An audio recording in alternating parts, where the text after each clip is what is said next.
Hello, everyone. This is your loving host, best selling author, radio and TV personality, Dr. Afshan Hashmi. Before I start, this is just now I came back to bring lunch for my husband, and I saw on the television that President Biden and Madam Kamla Harris gave a rally. I like the idea of lowering the drug prices because the other day I went to buy Jardins, and I said on my show that it was $135 copay. So a person like me who is in financial crisis, how can that person do a drug just for like Jardins for $135 as copay. So I wrote to President Biden, and I wrote to Attorney General and everyone, and it is so, and Madam Kamala Harris and President Trump, and it looked so nice that one of the agenda is to lower the drugs. And I am a regulatory affairs specialist also, which is FDA regulations specialist. But before I dive into that, I want to remind you that these are my two books. The first one is The Modern Mughal Mentality, New Strategies to Succeed in India and the Global Marketplace. And the second one is The Outbreak of a Monstrous Infection. This book came and there was a lot of research going on Jugaad, the Hindi buzzword. And folks, I just want a movie to be made. Just let me see, because I didn't put the plug in. So let me put the plug in first, because the battery will finish.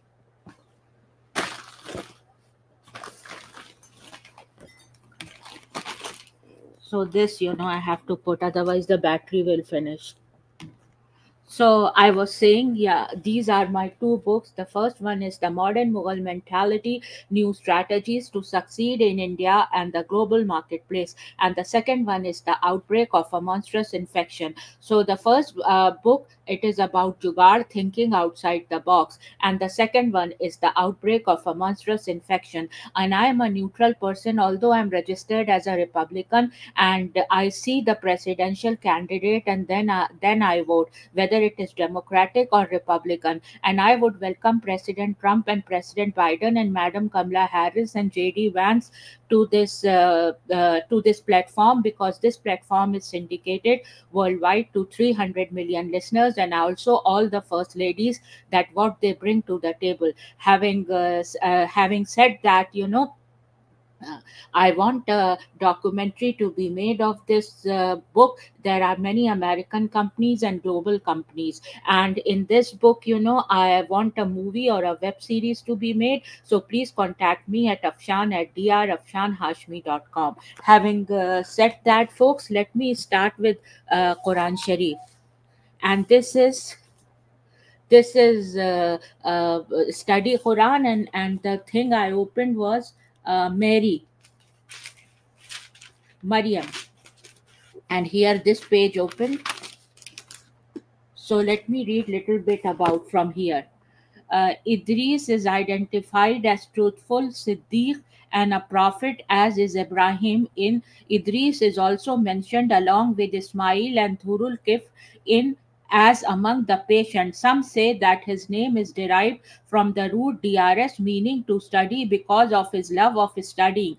But others, such as Al-Zamar Shari, cast doubt in his interpretation. Idris is most commonly considered the great grandfather of Noah, whose biblical name is Enoch. But Idris is also sometimes identified with the Quranic Elias.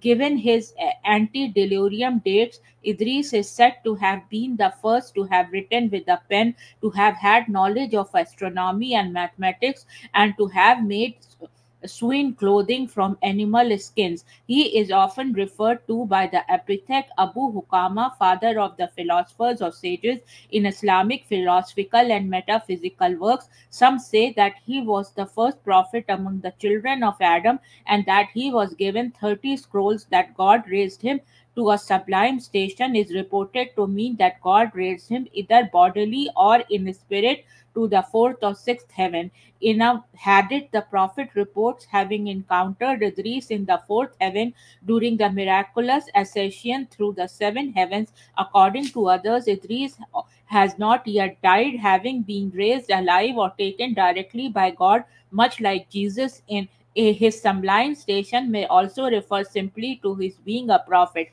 So I am reading Maryam, and my favorite niece is Maryam, and it is also known as Mary, so I'm surprised, and Idris is one of my favorite servants. So I'm surprised to open this. It's a miracle. Having said that, folks, now let me go to today's agenda, and then I will show you that.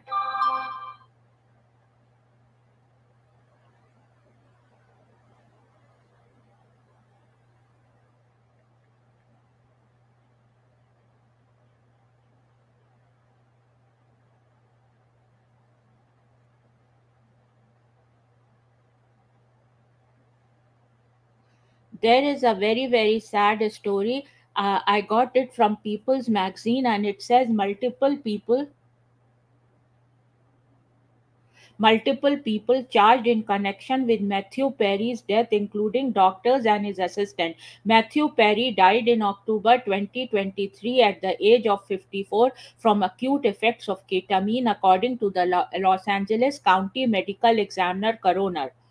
Multiple people have been charged in connection with the death of Matthew Perry, authorities announced on August 15. Two of the suspects were doctors, and one was Perry's personal assistant.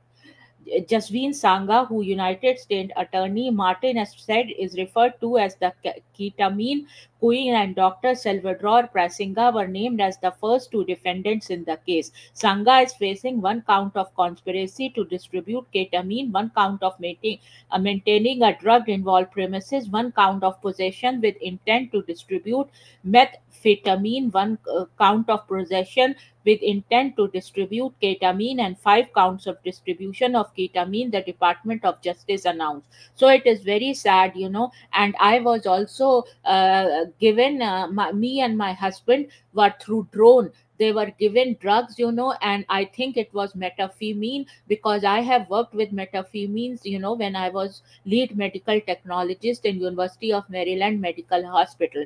And I'm also a regulatory affairs specialist, so let me read little bit, and then I will show the rally.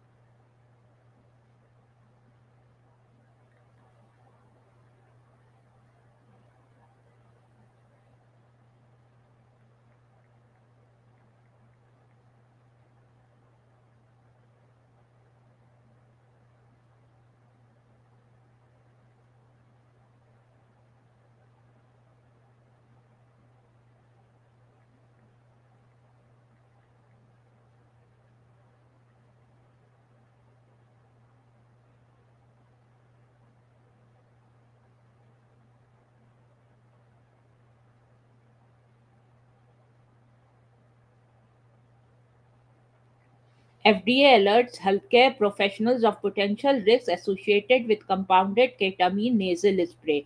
February 16, 2022. So, what is ketamine? FDA has become aware of safety reports involving compounded intranasal ketamine to treat psychotic disorders, which may be putting patients at risk. Compounded drugs are not FDA approved, which means FDA has not evaluated the safety, effectiveness, or quality prior to marketing. Ketamine hydrochloride, and just now, I was again given that a bee sting kind of drone, and I'm having lot of pain here. I would request President Biden, Madam Kamla Harris, President Trump, and JD Vance to look into the matter, that who are these criminals who are giving this, and Attorney General Merrick Garland.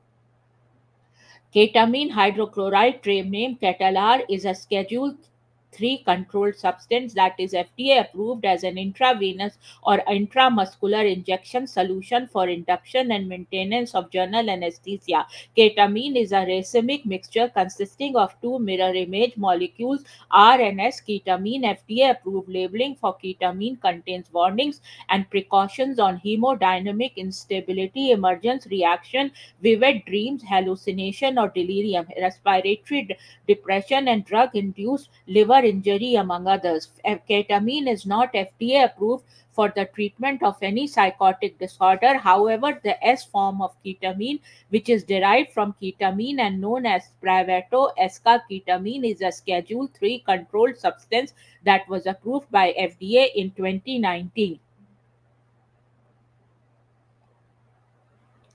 as a nasal spray for treatment resistant depression in adults and depressive symptoms in adults with major depressive disorder with acute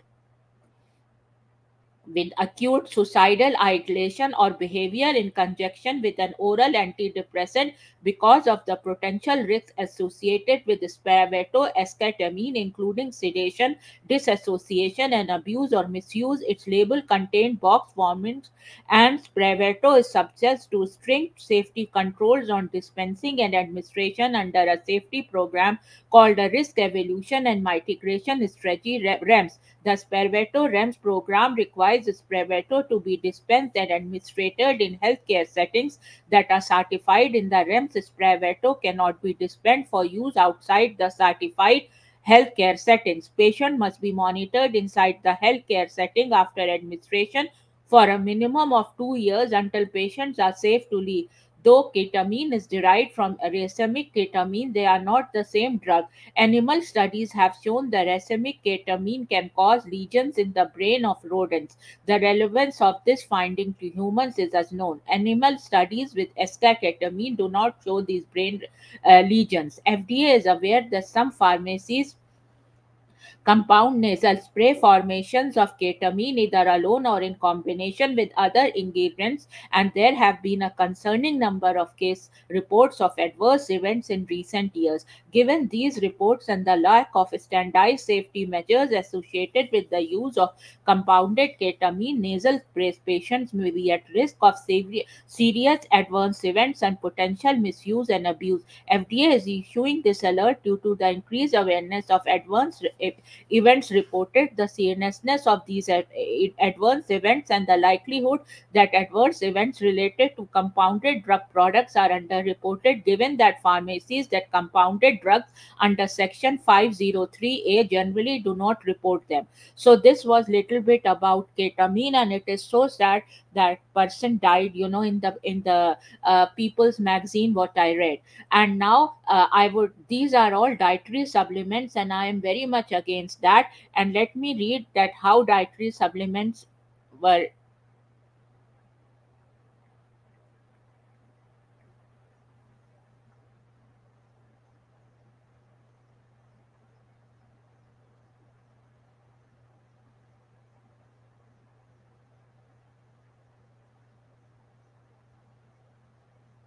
Dietary supplements labeling guide, chapter 1.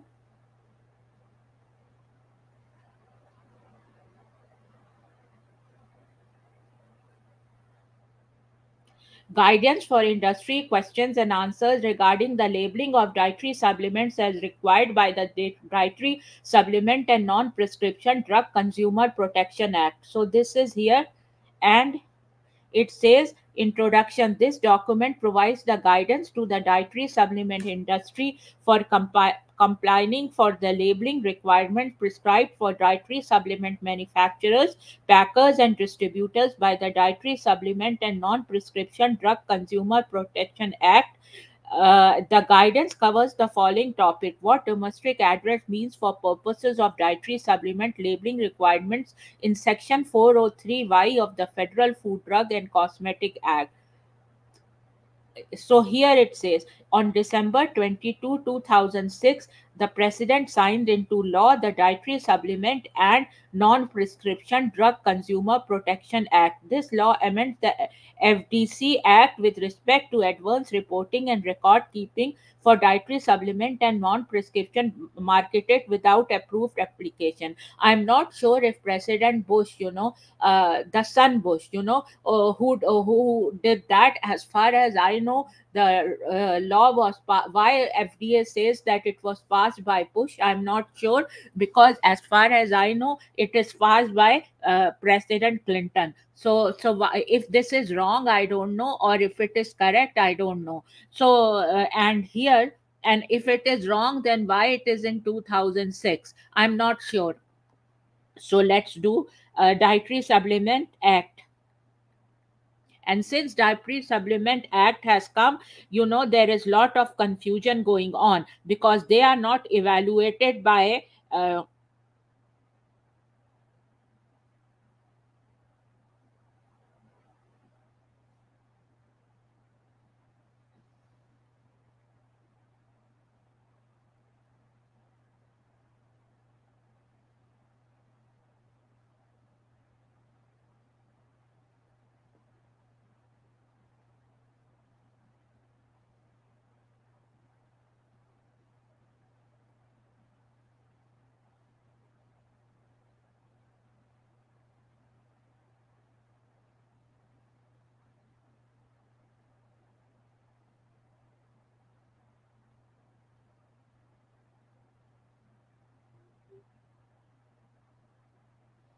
because this is from congress.gov. And here it says, because when I went to regulatory affairs school and I took the courses, then it was at Johns Hopkins, I came to know that it is by President Clinton. And here, and I don't know why the FDA site says it is of 2006. Maybe they amended something in 2006, I'm not aware. Dietary Supplement Health and Education Act of 1994 amends the Federal Food, Drug and Cosmetic Act to define a dietary supplement as a product other than tobacco intended to supplement the diet that contains a vitamin, mineral, herb, or botanical dietary supplement or a concentrate, metabolite, constitution, exact, or combination of the above ingredients that is intended for ingestion, is not represented as food or as a sole item of a meal or diet, and is labeled as a dietary supplement that includes an article approved as a new drug, certified as an antibiotic, or licensed as a biologic that was prior to such approval, certification, or licensure, marketed as a dietary supplement or food unless the conditions of use and dosages are found to be unlawful, and exclude such articles which were not so marketed prior to approval unless found to be lawful. Deems a dietary supplement to be a food, excludes a dietary supplement from the definition of the term food addictive. Deems food to be adulterated if it is dietary supplement or contains dietary ingredient that presents a significant unreasonable risk or injury, is a new dietary ingredient for which there is inadequate information to provide assurance that such ingredient does not present such risk, poses an imminent hazard to public health or safety, contains an ingredient that renders it adulterated. And this is the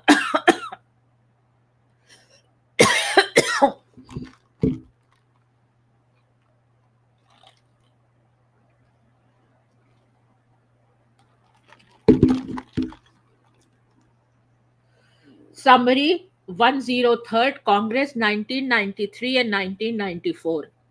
So it was by President Clinton. And dietary supplements, they say that this is not evaluated, the label says that it is not evaluated by uh, Food and Drug Administration. And I have seen blood coming and so many things coming under dietary supplement. So if President Bush had done amendment to 2006, which FDA site says, then I would like him to come and give his thoughts about it. And also President Bush, that how was his presidency, because 9/11 happened there, and what are Muslims life matters. Because I see so many today. I went to buy Zamzam water at a place, and they didn't have Zamzam water, and that guy was the one from whom I used to buy Zamzam water was an Iranian guy, and it was a long like he was there. And now it is completely changed shop. So I and all around was India things, all around that thing, it was India thing. And I'm not sure what is going on here. America has become very, very convoluted. And I would request President Trump and President Biden and Madam Kamla Harris and Vice Presidential candidate JD Vance, and the other side Vice Presidential candidate to come on this show and please give your thoughts on this. And also, I would request President Clinton to come on this show and give your thoughts that why did you amend this dietary supplement thing. And if President Bush has done it, I would request him to come. And having said that, folks, these are my two books.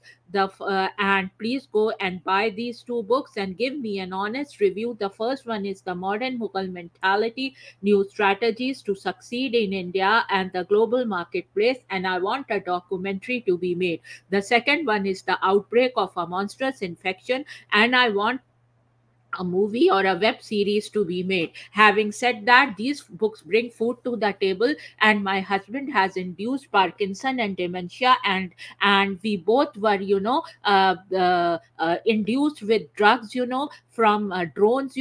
I don't know what is happening in America, and I would love, the president candidates to please come on this show and let me know your thoughts about it.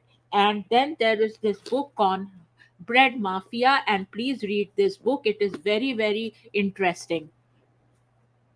And also, now I will go and play President Biden's rally and enjoy that. Cheers and bye bye.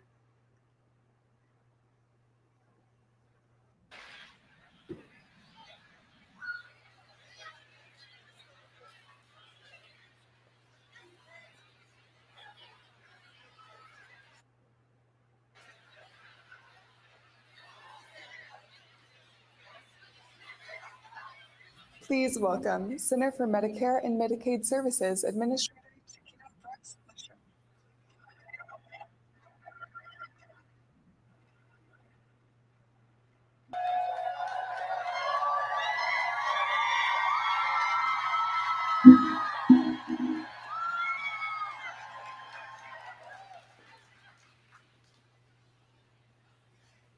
Hello, everyone.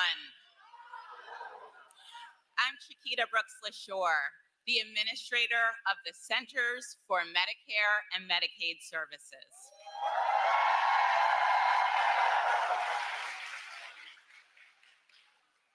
Our programs cover over 160 million Americans through Medicare, Medicaid and CHIP, and Affordable Care Act coverage.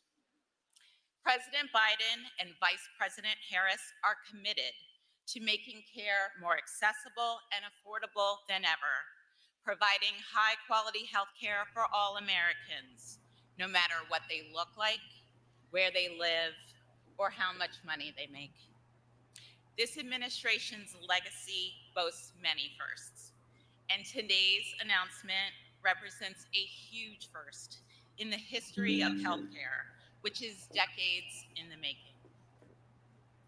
Because of the Biden-Harris administration's new prescription drug law, for the first time ever, CMS was able to negotiate directly with drug companies to get a better deal for Medicare. And we did it. We reached agreement on new prices for all 10 drugs selected for the first year of negotiation.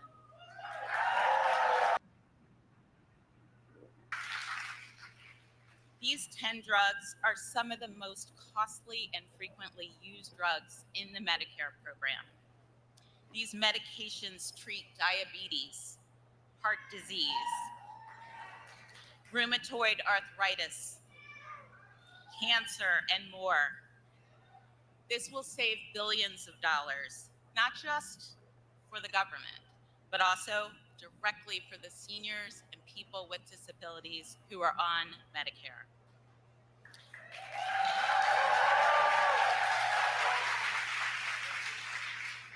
These savings will also help protect Medicare for the long term, so it's just as strong for our children's children. For so many, being able to afford these medications will mean the difference between debilitating illness and living full lives. These negotiated prices, they are not just about costs. They are about helping to make sure your aunt, your mother or father, your grandfather, or you can live longer and healthier.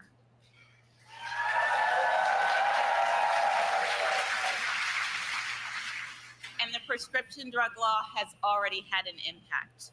Today, people with Medicare are already receiving meaningful savings on prescription drugs like insulin and vaccinations, so that people don't have to choose between life-saving medications and other basic needs.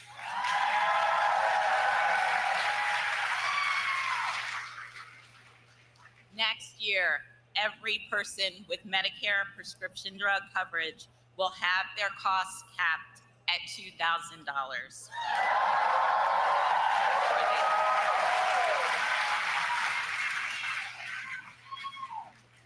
And the 10 drugs that we're announcing today are just the beginning. CMS will be negotiating the price of more drugs in the coming years. We thank President Biden and Vice President Harris for their tireless dedication to improving the health of all Americans.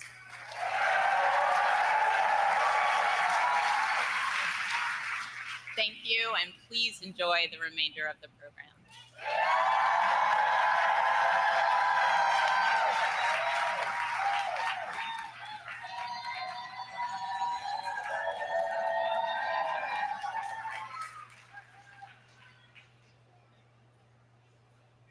Please welcome Department of Health and Human Services, Secretary Javier Becerra.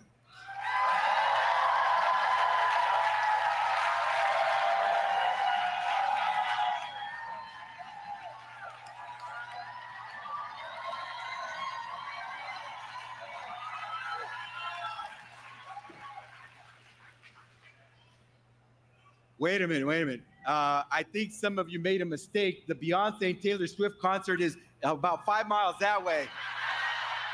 This is for the other two superstars, Joe Biden and Kamala Harris.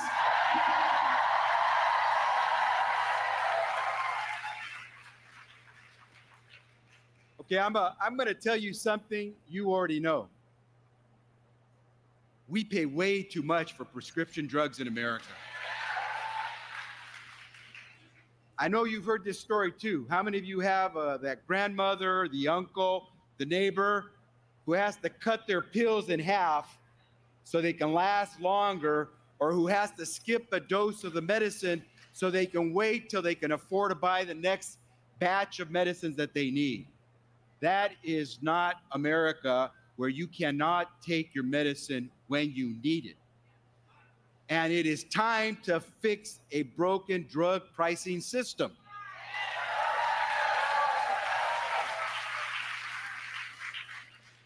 So guess what? Someone is doing it. President Joe Biden made a promise. He was going to lower your costs in healthcare. He was going to make sure more of you had that insurance. And he was going to make sure your benefits were better. Well, take a look at the Inflation Reduction Act. The president delivered on his promise. Today is the proof of that. We are lowering the price of prescription drugs. And guess what? The president was dogged in getting this across the finish line.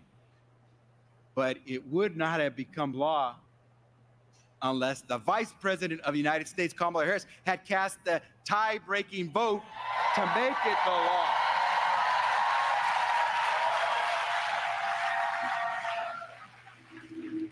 So if you or someone you know is getting insulin today for your diabetes at $35 or less a month, thank you, Joe Biden, and thank you, Kamala Harris. If you know someone on Medicare who today didn't have to pay a single penny to get that shingles vaccine, you don't want shingles, that shingles vaccine for no cost, thank you, President Joe Biden. Thank you, Vice President Kamala Harris.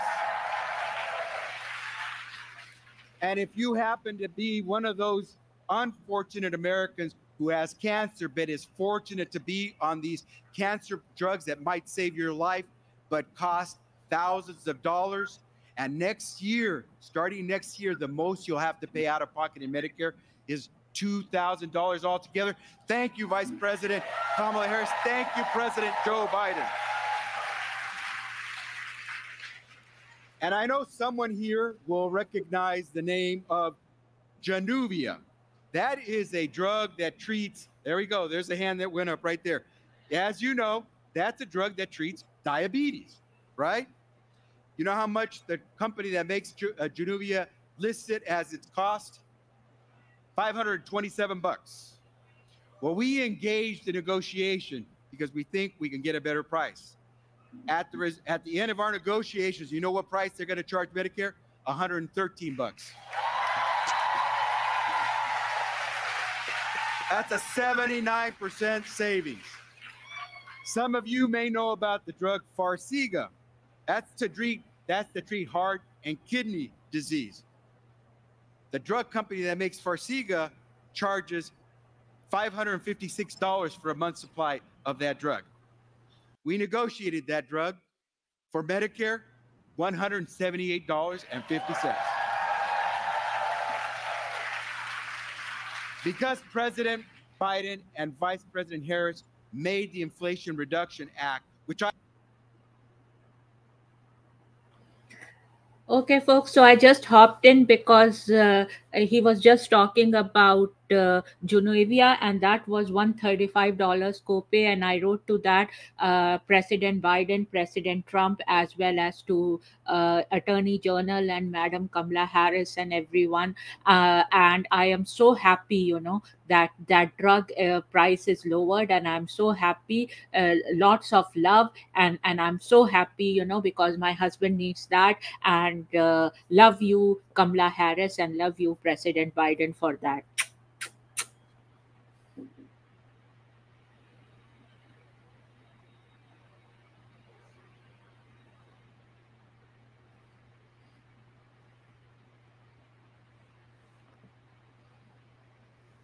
I call the president and the vice president's lower cost prescription drug law, because they made it possible. Today, we can talk about these drugs that you and I and your loved ones need, costing far less, so you can afford to take them as you need them, not cut them up in half, not have to skip a day, because you deserve to have your health, regardless of what some drug company wants to make in profits. That's what your right is under this president and this vice president. And guess what? Guess what? Because the president wanted to do right by you and the vice president wanted to do right by you, not only are they reducing the price of those drugs, they're saving us all a ton of money, including all you taxpayers out there who don't take those drugs. Because guess what?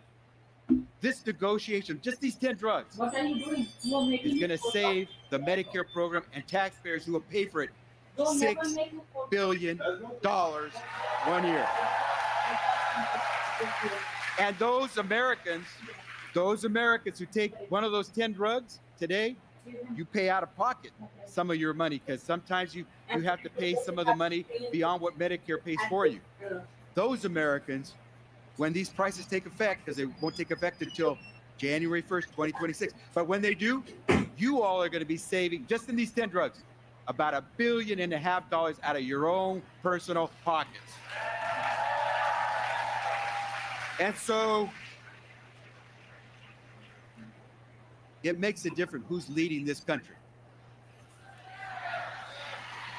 And I believe you are ready to see more people like President Joe Biden and Vice President Kamala Harris who want to work for you.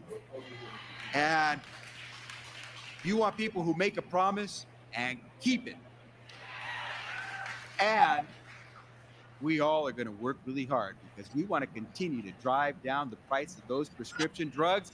Let us do it together under the leadership of our leaders, President Joe Biden and Vice President Kamala Harris. Thank you all very much.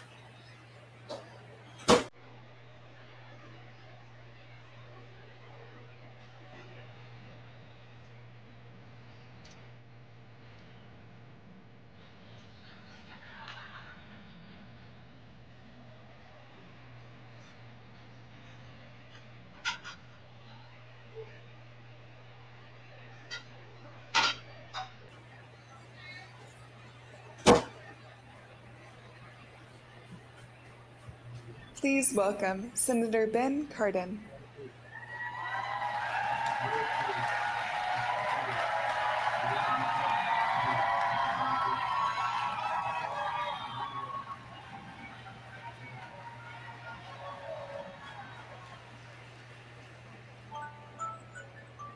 Well, hello. President Biden's in the House. Vice President Harris is in the House. Are we ready, Maryland, to say thank you to the President and Vice President?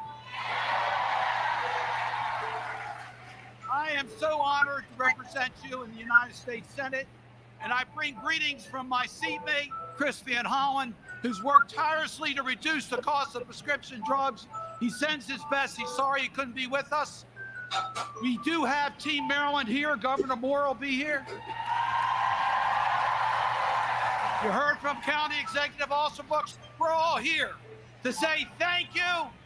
Thank you, President Biden. Thank you, Vice President Harris, for what you've done for Maryland and our nation.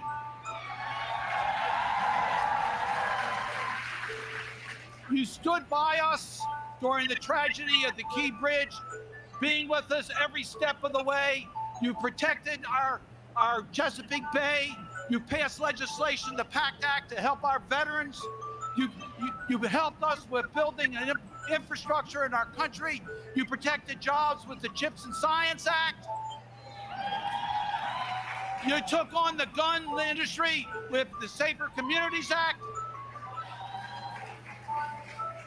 And 2 years ago, we signed into law the Inflation Reduction Act. We're here to celebrate that.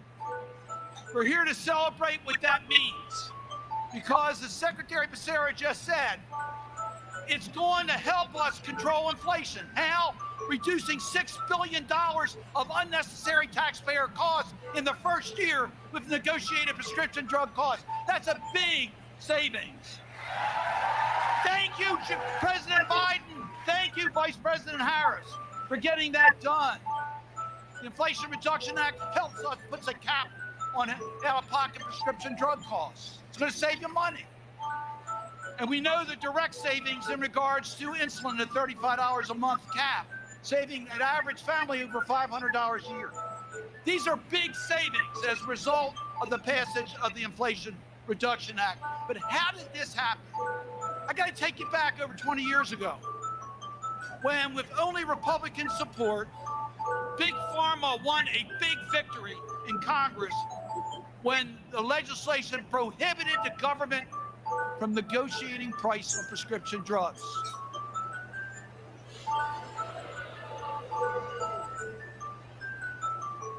Joe Biden and Kamla Harris did something about that in reversing that policy. The bill that was signed 2 years ago removed that restriction. It was passed by Democratic votes alone, and the controlling vote, the deciding vote, was cast by Vice President Kamla Harris.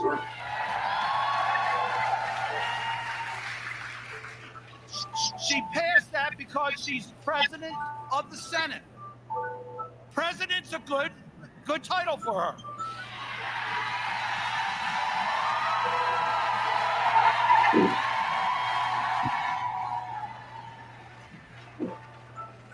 So we're here to celebrate the 10 drugs that we've negotiated those prices, and this is just the beginning.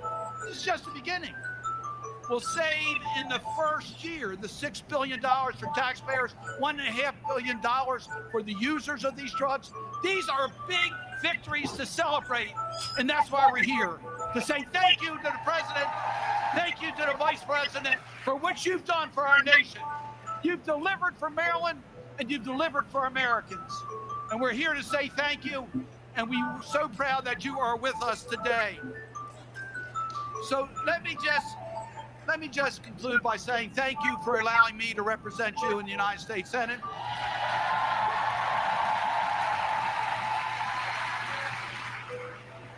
These last years have been, I think, the most productive because of the leadership of Joe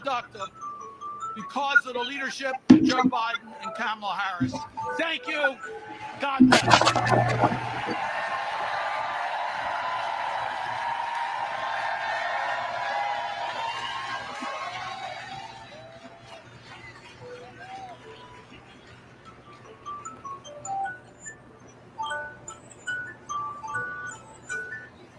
Please welcome Governor Wes Moore.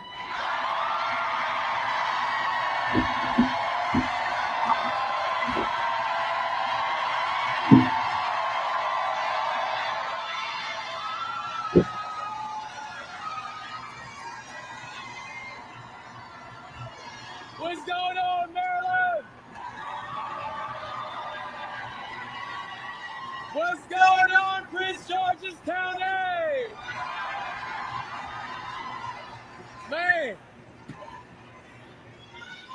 I love y'all back. I love y'all back.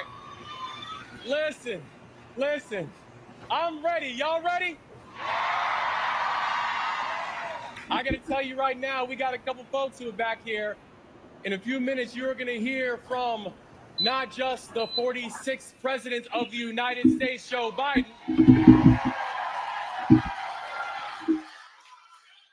you're also about to hear from the 47th President of the United States, Kamala Harris.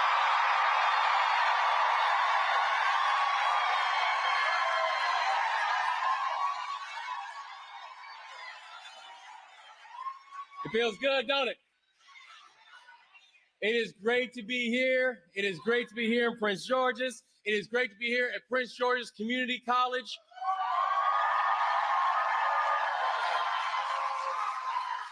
For some of the most amazing leaders in our state. This is where they are bred. This is where they are trained. And this is where they will continue to lead this state and this country. Prince George's Community College, you are amazing.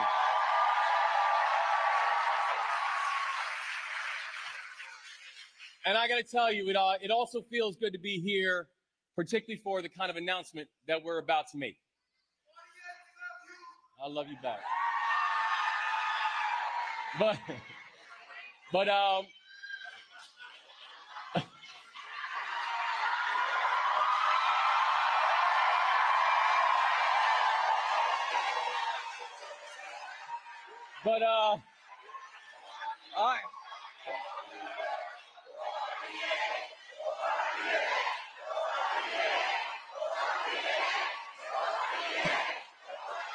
God bless y'all.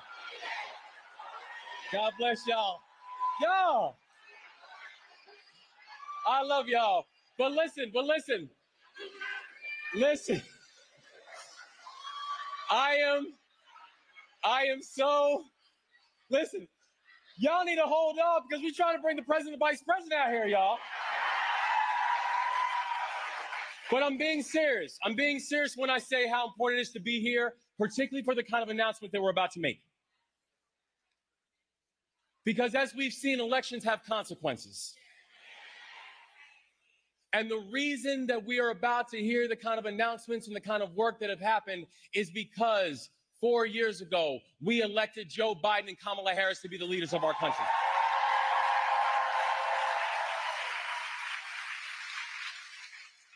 And it means a lot being here because, well, people might not know, I was born less than 20 miles away from where we're standing right now. And some of my earliest memories were right in these areas. And some of my most traumatic memories. Because when I was just 3 years old, I watched my father die in front of me because he didn't get the health care that he needed.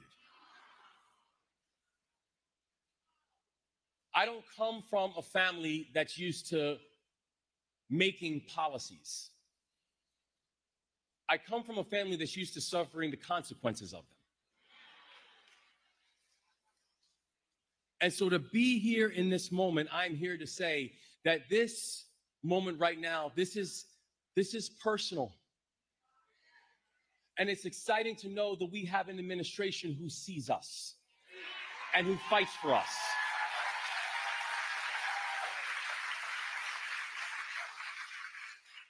Because my father had a rare but a treatable virus. But when he went to the hospital, his clothes were disheveled and his face was unshaven. And when my mother showed up at the hospital, they asked my mother questions like, is your husband prone to exaggeration? And he was released from the hospital with the instructions to go home and get some rest. And hours after they released him, he died in front of me. So understanding that we have an obligation to make sure that our healthcare system never overlooks any of us.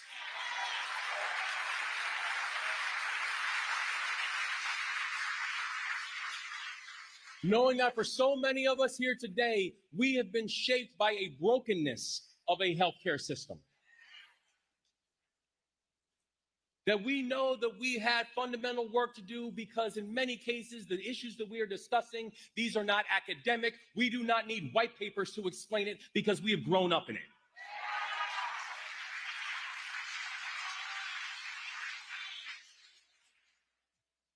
So today is an important moment because this is what we know. Today is a chance for us to go from being unseen and untreated, for so many people to not have an opportunity to have basic insurance and know that basic insurance is something that is affordable. Today is a day to know that because of the remarkable leadership of President Biden and Vice President Harris, that this country continues to move forward, and we can and we will be a country that sees all of us and not just some of us.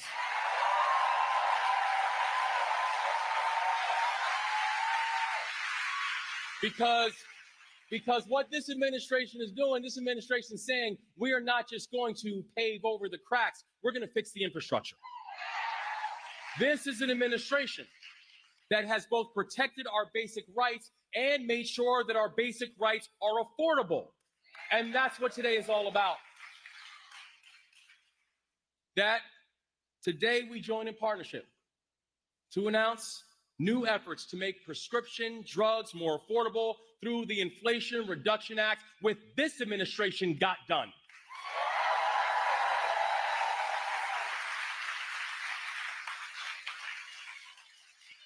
It is going to ensure that in these United States, that access to critical medication isn't a privilege that is established for a certain few.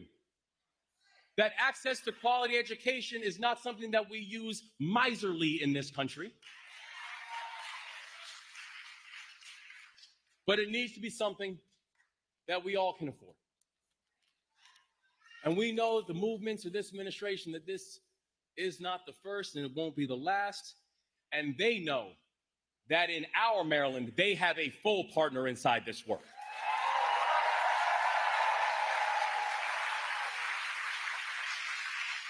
That Maryland is going to continue to be a full partner with this administration to protect, to defend, and to strengthen the basic rights that we cherish.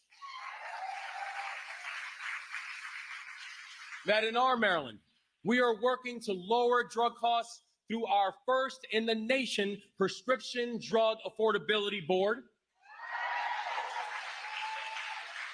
That in our Maryland, we are protecting critical investments in Medicaid. Maryland is leading the country in Medicaid re-enrollment, so Maryland families can have access to affordable health care no matter where they call home.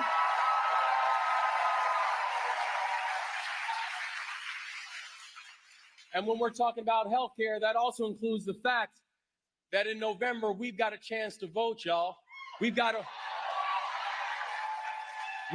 referendum on the ballot And that referendum will be to codify reproductive freedom in our Constitution, because this is healthcare.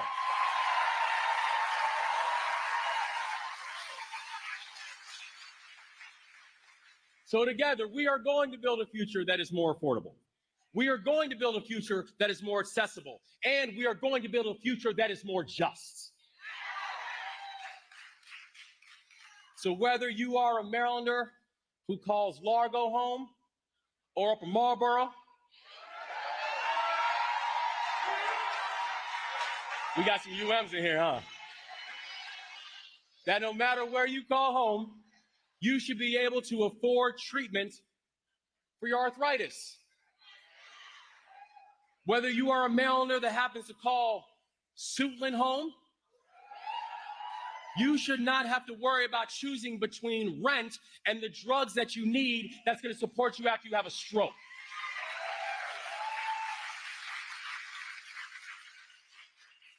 That together we're going to build a future that people like my father won't be turned away. We're going to build a future where everybody is seen, and everybody's supported, and everybody's cared for, and everybody will know that our future will be incomplete without them. That's our future. That's what we're going to work for. And together with President Biden and future President Kamla Harris,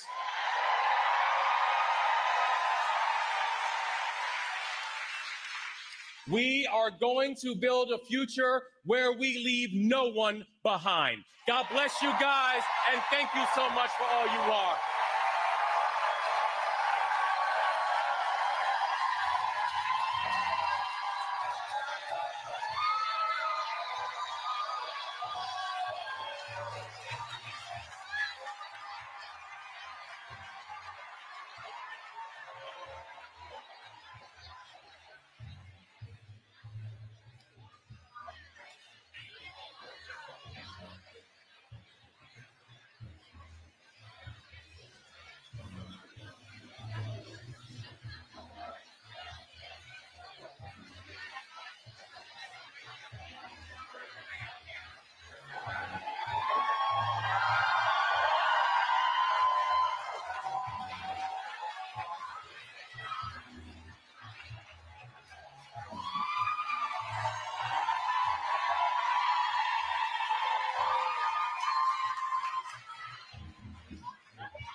Please welcome Judy Aiken. Good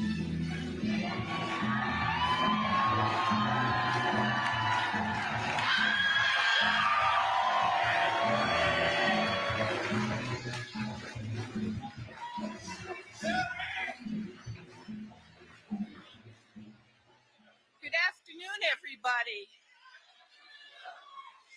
My name is Judy Aiken. I'm a 70-year-old retired registered nurse from Portland, Maine,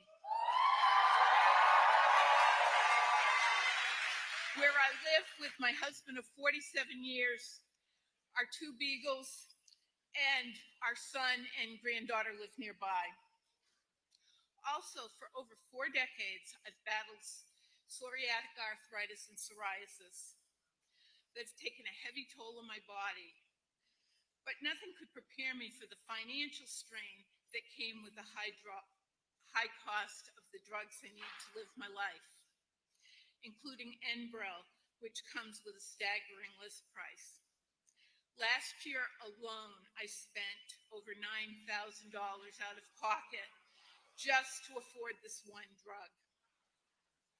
As a nurse, I counseled patients on the importance of taking their medications consistently, but I have to admit that sometimes I found myself unable to follow my own advice and have been known to skip a dose here and there. For years, it felt like no one was standing up to Big Pharma for patients like me. But thanks to President Biden and Vice President Harris's Inflation Reduction Act, that is changing.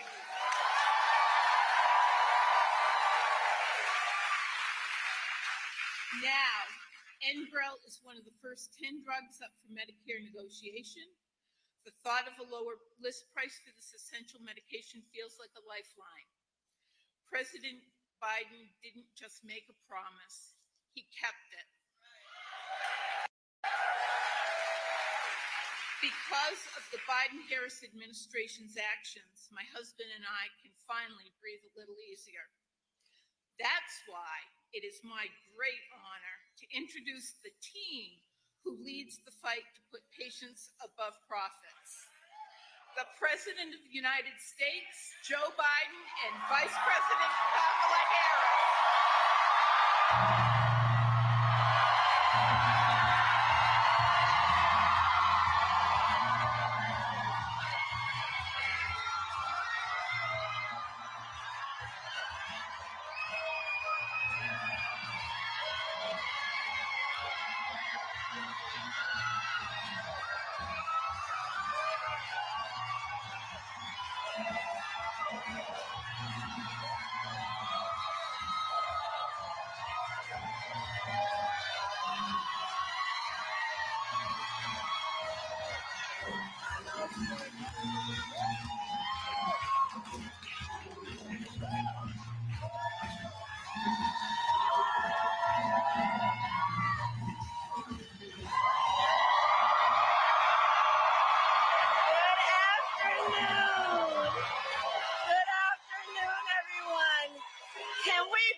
It's good to see so many friends. It is good to see so many friends. And I want to thank you.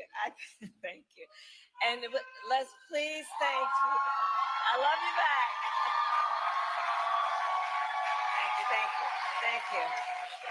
Thank you. And I know we all thank Judy for sharing her story. I think we all know it takes a very special person who has dedicated over 40 years of their life to do the work that Judy has done as a nurse, that work being what? To care about other people in a way that is about lifting them up and caring about their well-being. So Judy, we thank you so very much for being here today.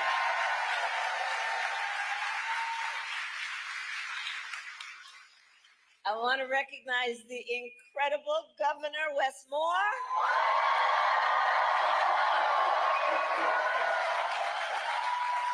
Who's here with Don and his son. And Wes, I'm so thankful to you for all that you do in service to our nation in so many different ways, and your friendship, but in particular, to share such a personal story as you have. And I know it takes a lot out of you to share that story, but to do it in a way that is about lifting up other people and helping, hopefully, others who are not in this room, understanding how real people are impacted every day about this issue and by this issue. Thank you. I want to recognize the people of our administration, including Secretary Becerra, who is here, the bold administrator, Brooks LaSure, who is here, my dear friend and former colleague, Senator Ben Cardin, Representative Barragan, the chair of the Congressional Hispanic Caucus, and Representative Mfume for all of your years of leadership. And I want to recognize your next United States Senator, Angela also Brooks.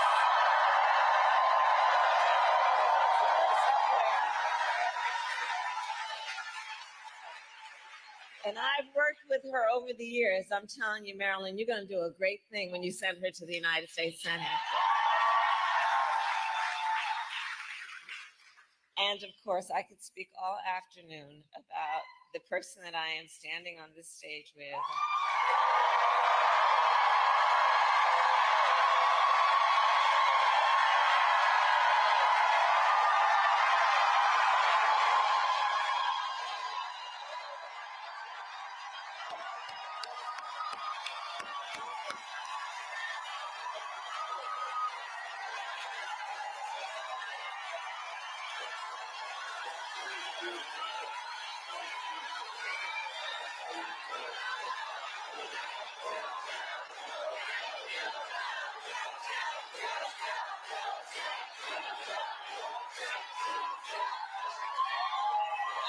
Extraordinary President Joe Biden.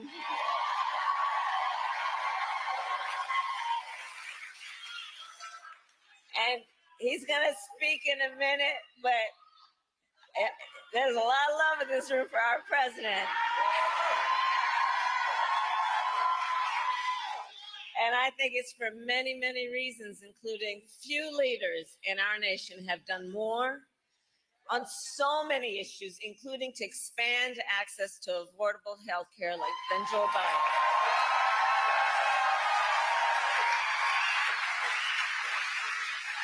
And today we take the next step, thank you, Joe, forward in our fight.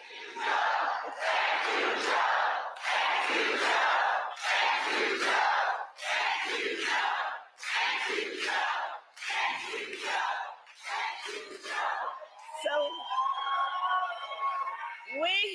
we believe deeply every senior in our nation should be able to live with security, stability, and dignity. And so in the United States of America, no senior should have to choose between either filling their prescription or paying their rent. That's the subject of today. Because we know for far too long, far too many of our seniors have struggled to afford their medication. And as a result, seniors have been forced to spend their time trying to figure out how they are going to be able to fill a prescription like insulin based on the doctor's prescription, which is about saving their life, or whether they'd have to ration their pills to be able to make it stretch through a month. And why, we all know, but let's ask, why are prescription drugs so expensive? I will tell you. Well, one big reason is for years, Big Pharma has often inflated the price of life-saving medications, often charging many times what it would cost to make just to increase their profits. And millions of Americans have suffered as a result. My entire career, I've worked to hold bad actors accountable and lower the cost of prescription drugs. As Attorney General of California, I took on pharmaceutical companies for deceptive marketing and illegally inflating the cost of drugs, and we won billions of dollars. As a United States Senator, I fought to pass laws that would make healthcare more affordable and accessible for all Americans. And as Vice President, together with Joe Biden, our president,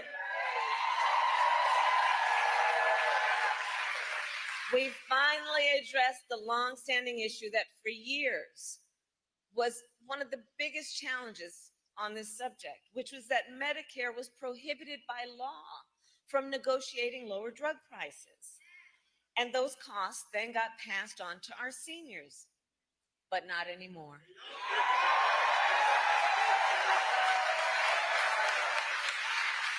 Two years ago, we gave Medicare the power to negotiate lower prescription drug prices for the first time in history. And here is why that matters. It is nearly impossible for a patient to negotiate lower prices by themselves. Just think about that.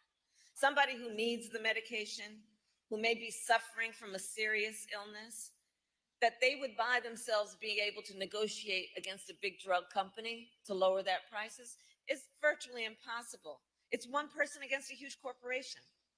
But Medicare represents more than 65 million people. And so Medicare has collective bargaining power. And now Medicare can use that power to go toe-to-toe with Big Pharma and negotiate lower drug prices.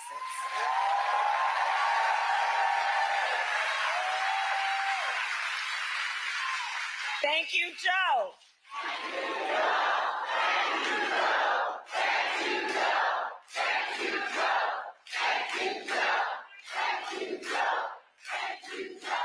And this is to the benefit of not only tens of millions of people on Medicare, but also millions of Americans on Medicare who have long-term disabilities. And understand, as a result of our negotiations, the government will also pay less than for prescription drugs. And think about what that means in terms of helping taxpayers save money, whether or not they take these medications. So all of this is to say, 2 years ago as vice president, I was proud to cast the tie-breaking vote that sent the bill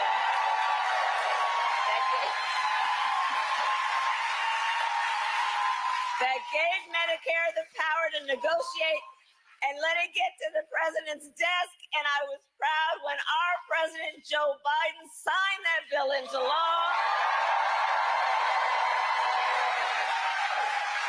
In the 2 years since, we've been using this new power to lower the price of life-saving medications. And now to announce the result of those negotiations, it is my eternal and great, great, great honor, I have to tell you, to serve with this most extraordinary human being and American and leader, our President, Joe Biden.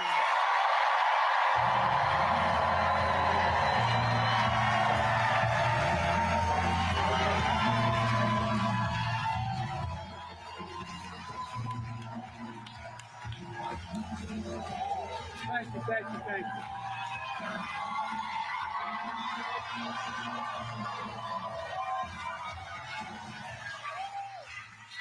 Thank you, Kamla. Well, I love you guys too. I've been waiting for this moment for a long, long time. First time I sponsored a bill to let Medicare negotiate the price of drugs was in 1973 as a freshman senator with a guy named Frank Church from the state of Idaho. Folks, I have an incredible partner. The progress we've made, she's going to make one hell of a president.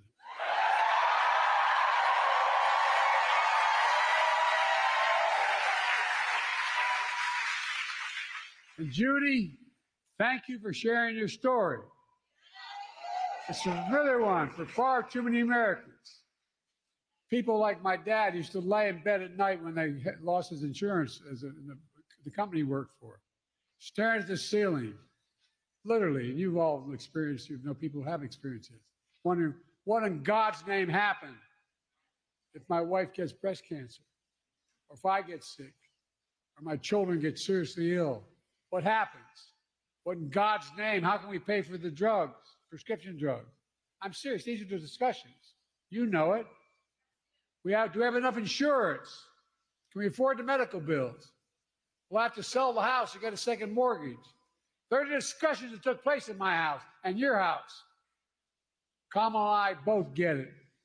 We know it isn't just about health care. It's about your dignity. No, it's about your dignity. It's about peace of mind. It's about security. It's about taking care of your family. It's about giving folks just a little bit more breathing room. That's all. Look, I believe that health care should be a right, not a privilege in America. And Kamla and I are here today to make a major announcement on our efforts to lower the extraordinary high prescription drug prices. Before I do, I want to thank Governor Westmore and members of Congress. I served in the Senate for 270 years. I know I only look 40, but I'm a little bit older. The longest time I was too damn young because I was only about 29 when I got elected. Now I'm too damn old. But I'll tell you one thing in between. One of the finest, most decent men I've ever worked with. When I think of integrity, is Ben Cardin. Stand up, Ben. Stand up. I really mean it. I measure the people I work with by their integrity. He does what he says and says what he does. Look, folks, also, Nanette Barragan, for the longest time, she tried to pretend with me she was Irish, named Barragan. She's a great friend, and she's one of the great leaders in this country for the Hispanic community. Congressman Fume, where are you? Stand up, man.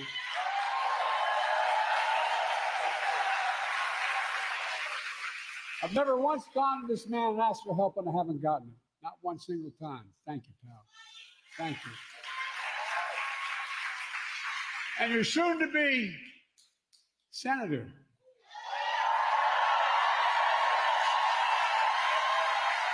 Where is she? It's a hell of a lot easier job than being a county executive. I was a county official. They expect you can solve every problem. You don't have the authority to do it. You don't have enough money. But I'm looking forward. I told her I campaigned for or against whichever helped the most. Along with members of my administration, Javier Becerra, HHS, Administrator Brooks LaSalle, CMS administrators here today. And let me say something. We're all thinking about my good friend, and he is a really good friend for a long time, Steny Hoyer. He represents the western shore of Delaware. You all think we're kidding. We have that fight all the time. I wish him a speedy recovery. I understand he's doing well. Folks, this is a fight all of us have been fighting for a long time, taking on Big Pharma. We pay more for prescription drugs. It's not hyperbole. We pay more for prescription drugs than any advanced nation in the world. I could take you out on Air Force One, and if you have a prescription from a drug company in America, and fly you to Toronto, Canada, fly you to Paris, France, fly you to Belgium, fly you anywhere around the world, and get you the same prescription filled for the same company for 40 to 60% less than we pay for it here. Too many Americans can't afford the drugs they badly need for life and death. So they skip doses, cut pills in half, forego prescriptions entirely because the prescription drugs are totally unaffordable. The woman you all met, the nurse you just met, she paid $900 a month. Well, guess what, man? She's going to pay nowhere near that. $9,000. She's going to pay, guess what? Beginning January, every single prescription drug she has including, God forbid, if she needs a really expensive drug like a cancer drug. Maximum she ever has to pay is $2,000, period.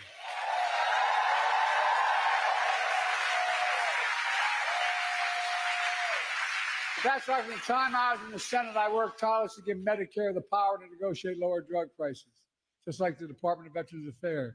In fact, I was reminded by staff today, one of the first major bills I worked on was in 1973. I co-sponsored legislation led by Senator Frank Church that let Medicare negotiate the cost of drugs. 1973, this fight's been going on. You know, the VA pays, as they should, 50% less than Medicare because VA can negotiate the prices. But for years, Big Pharma blocked Medicare from negotiating lower drug prices. As a consequence, they're able to maintain the exorbitant price increases and the profits are uncalled for. Look, but this time we finally beat Big Pharma.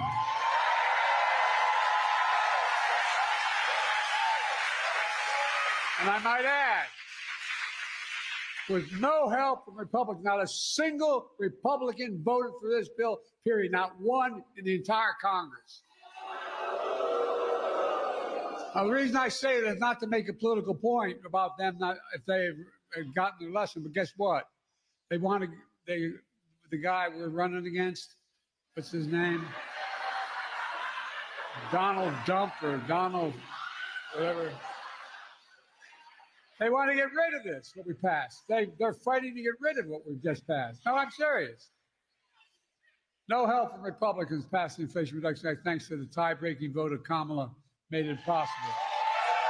Folks, it really matters. For example, take the insulin needed to treat diabetes. The guy who invented that insulin 100 years ago didn't put a patent on it because he wanted it to be available for everybody. He didn't even patent it. Well, guess you know how much it cost those companies to make that insulin? $10, T-E-N. That's the God's truth. $10, number one. Number two, to package it and ship it, you might get it up to $13. But they were charging up to $400 a month for it. But now they can't charge more than $35 a month.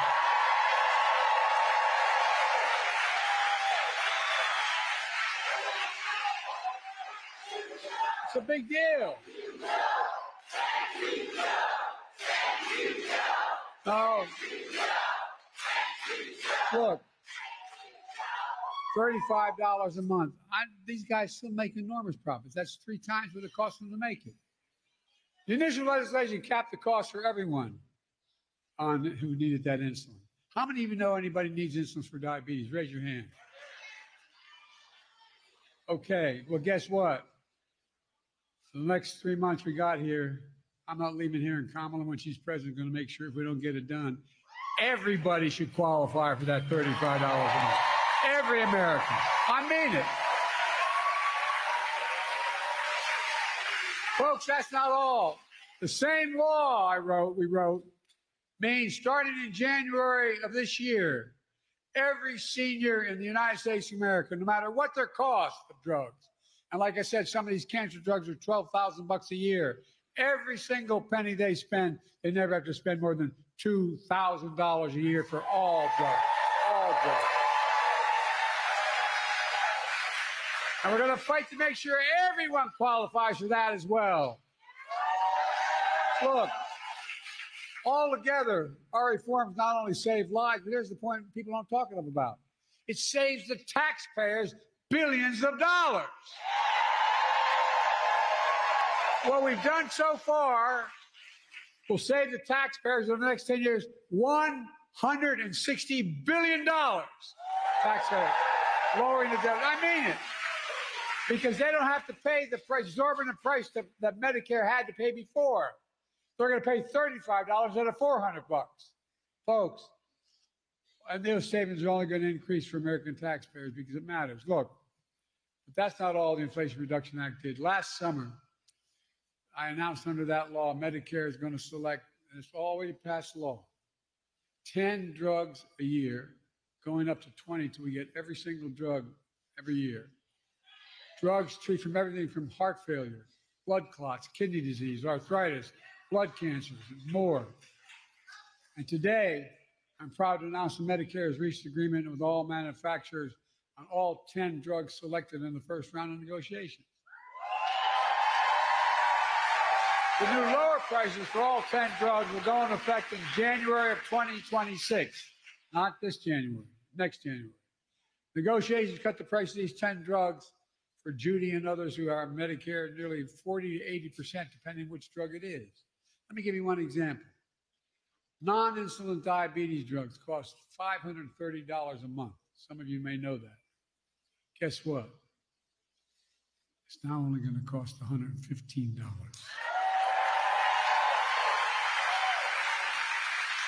By the way, these new prices on 10 drugs will cumulatively mean $1.5 billion less out of pocket for patients to the drug companies.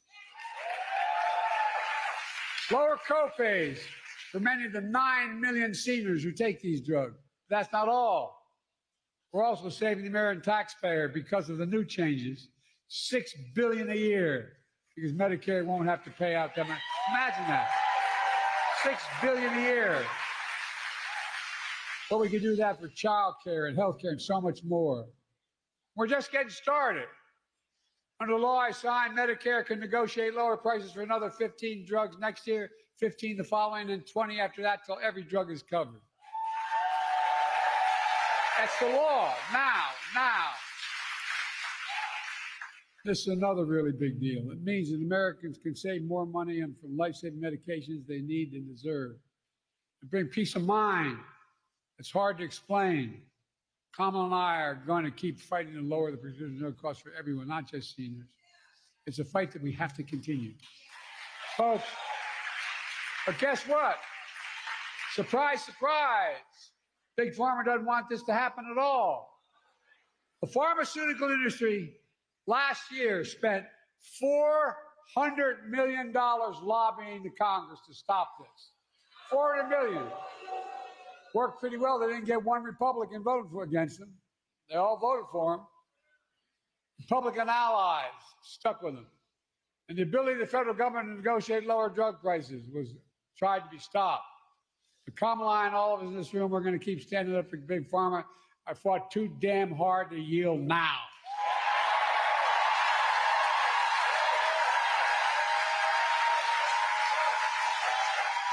We're not backing down. And get this, you may have heard about the MAGA Republican Project 2025 plan. They want to repeal Medicare's power to negotiate drug prices. Let Big Pharma back to charging whatever they want. Let me tell you what our Project 2025 is. Beat the hell out of them. I mean it.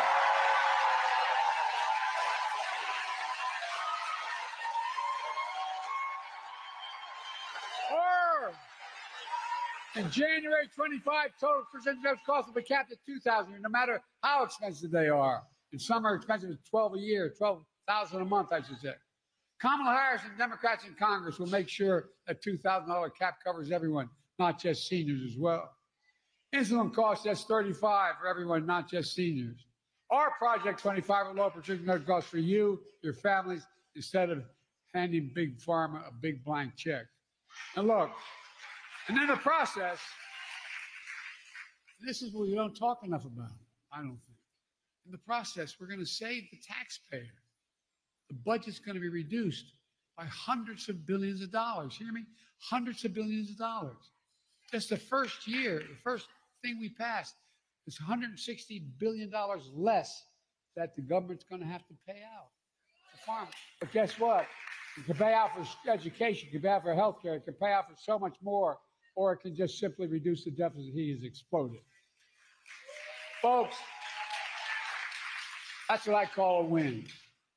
Folks, there's more. My predecessor and his MAGA friends in Congress tried to repeal the Affordable Care Act, which is different. Obamacare. They tried to repeal it over 50 times. We stopped it. Along the way, I made the Affordable Care Act even stronger, protecting a million more Americans with pre-existing conditions. And guess what? There's over 40 million MAGA Republicans in Congress don't want to cut Medicare, and so they want to cut Medicare and Social Security. Why? They want to give another, here's what they're proposing, just so you know what the budget is. They're proposing another $5 trillion tax cut for the mega wealthy. By the way, this guy we're running against, when he was president, he gave a $2 trillion tax cut to super wealthy. You know what that was? He generated the largest deficit any president has in American history. I love these Republicans talking about cutting spending. You know, we have 1,000 billionaires in America. You know what their average tax they pay is? 8.2%. Introduced a bill to say that you got to pay a minimum of 25%. You know what that would raise? $500 billion over the next 10 years. Imagine what we could do with that. Imagine the taxes we could cut for ordinary people. Well, look, Kamla and I have a better idea. We're going to protect Medicare and Social Security and make sure the wealthy pay their fair share. That's how we're going to pay for it. And by the way, that means making the tax code fair. Look, in addition, we also announced steps to crack down on anti-competitive practices in healthcare. How many of you know we've been going after things called junk fees? Junk health insurance plans. That ones that look affordable. When you take the cover off, you find out there's a number of hidden costs. We're going after them and trying to get rid of them. We're also cracking down on surprise medical billing. For example, when a patient goes in the hospital for surgery, if it turns out his anesthesiologist is not in his network, he's going to get a surprise bill for another $1,000. But we're stopping that too. We're protecting 1 million healthcare providers. We're protecting 1 million Americans every month from unexpected medical bills. We're working to ban the use of medical debt on credit reporting. Years ago, I had 2 craniotomies because I had aneurysm. My bill, if I didn't have insurance, was in the hundreds of thousands of dollars. Well, guess what? It matters. It matters whether or not, if I didn't have insurance the rest of my life, I couldn't do anything. I wouldn't be able to buy anything, wouldn't be able to have a credit, wouldn't be able to. Now we're going to get rid of healthcare costs being on your, you have to still owe it, but you don't have to get your credit doesn't affect it. Look, I'm a capitalist. I have no problem with companies making money, but not by price gouging seniors and working families. I grew up in a family where my dad used to say, Joey, a job's about a lot more than a paycheck. It's about your dignity. It's about respect. And I really mean this. This is what he would say. My dad was a well-read guy, never got a chance to go to college. He talked about what we needed to do for ordinary working, hard-working people. We changed the whole way we look at the economy. Used to be this idea of trickle-down economics. Even Democrats accepted it. Some Democratic presidents accepted it. That if you're wealthy, makes a lot of money, it'll trickle down to the rest of us. Well, I didn't notice a single penny trickle down on my dad's kitchen table. But guess what now? We measure everything the following way. We build from the middle out and the bottom up, and if they do well, everybody does well. Not a joke. And any money I get to spend as president, I spend it on being made in America by Americans. Americans don't like being played for suckers. We believe we should be patient, but there should be reasonable profits, not unreasonable profits. Look, let me close with this. It's all about health care. It's about lowering costs for families. It's about fairness and security. It's about the dignity for people like Judy and millions of Americans all across the country. It's exactly what we're doing. There's more we can do for everyone. We can't give up. They told me every major piece of legislation we passed to give us the strongest economy in history and the strongest economy in the world. We got more to do for working people. By the way, everybody does better when there's more unions.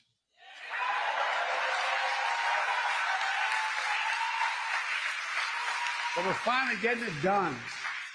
We can't stop now. Let's just remember who in the hell we are. We're the United States of America.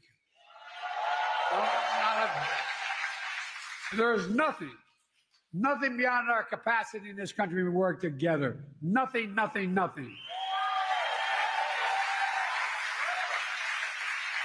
tell you what, I thank God that in the last 3 months I'm President of the United States, I was able to finally get done what I tried to get done when I was a young senator, 30 years old. Thank you, God. Thank you.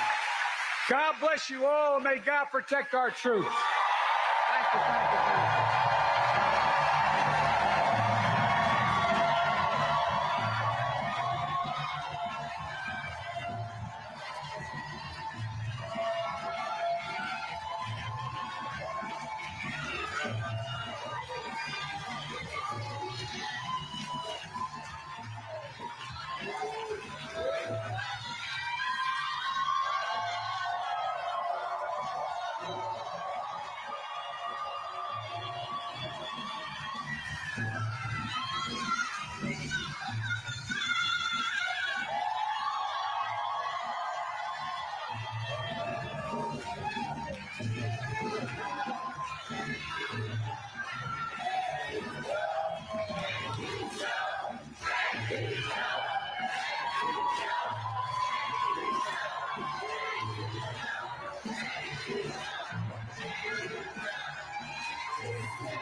Distinguished guests, we ask that you please remain where you are for a few moments. Folks will be able to exit shortly.